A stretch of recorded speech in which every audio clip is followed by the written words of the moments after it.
Las reformas borbónicas provocaron numerosos reclamos y protestas en el espacio colonial. Algunos de los conflictos desembocaron en rebeliones que, de algún modo, reanunciaron las revoluciones que estallarían algunos años después.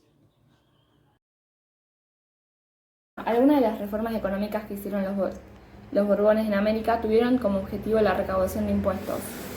Para lograrlo, se aumentó el monto de algunos que ya existían y se crearon otros nuevos. Estas medidas generaron un gran malestar y provocaron fuertes reacciones, sobre todo en los sectores menos privilegiados como las comunidades indígenas. La más importante de estas reacciones fue la rebelión protagonizada por los pueblos andinos de Perú, cuando comenzaba la década de 1780. La insurrección fue dirigida por José Gabriel Condorcanqui, quien adoptó el nombre de Tupac Amaru II y se proclamó Inca. Tupac Amaru era un curaca indígena y descendiente de Inca Felipe Tupac Amaru. Además de ejercer su cacicazgo, se dedicó al negocio de la herrería. De su matrimonio con Micaela Bastidas nacieron 3 hijos varones. Entre las causas de esta revuelta se encontraba el aumento de precio de la alcabala, la instalación de aduanas para el cobro de impuestos y los trabajos forzados.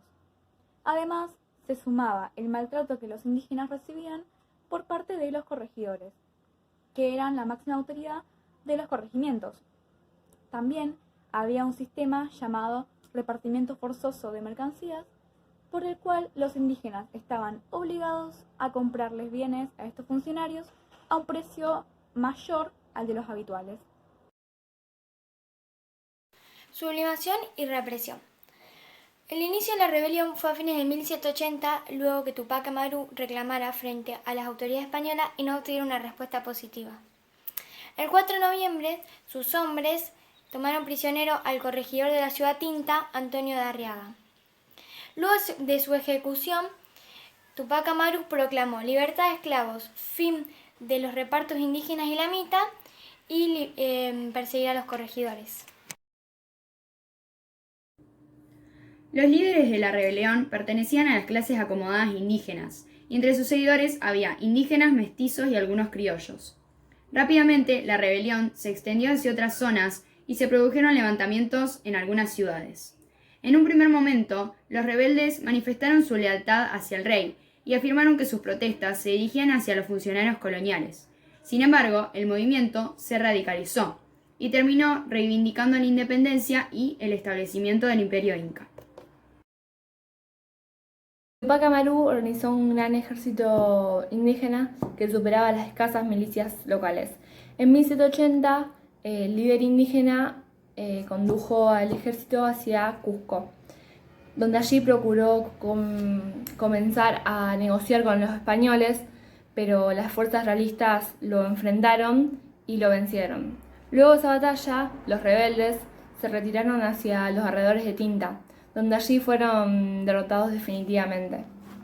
Fue apresado y trasladado a Cusco. Allí fue ejecutado y descuartizado. La represión del movimiento fue particularmente cruenta. Los cabecillas de la rebelión también fueron asesinados y todos los privilegios de los que gozaba la clase noble indígena fueron suprimidos.